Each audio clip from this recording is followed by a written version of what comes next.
அவருடைய வெளிப்புக்கு பென்ஷனுக்கு அடுத்தபடியா family pension மனைவிக்கு வரணும்.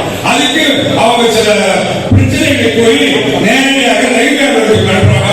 அப்புறம் நாம போய் வங்கி அதிகாரிகளை சந்திச்சு பேசிய பிறகு வேண்டிய ஏற்பாடுகளை செய்து நமக்கு அந்த ஃபேமிலி பென்ஷன் வர வேண்டிய ஓய்வு தராங்க.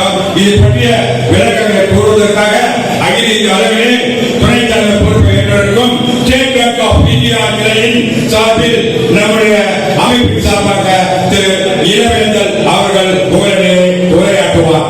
வணக்கம். இந்த சிறப்பான பென்ஷனர் தின விழாவினுடைய தலைவர் திரு நண்பர் திரு வி பார்த்தசாரதி அவர்களே, திரு எம்பி வெங்கடேசன் துணைத் தலைவர் அவர்களே, ஆர் தேவராஜ் துணைத் தலைவர் அவர்களே, டி அரிசெல்வன் துணைச் செயலாளர் அவர்களே, டி ரவி பொருளாளர் அவர்களே, எஸ் என் கிருஷ்ணன் கௌரவ ஆலோசகர் அவர்களே,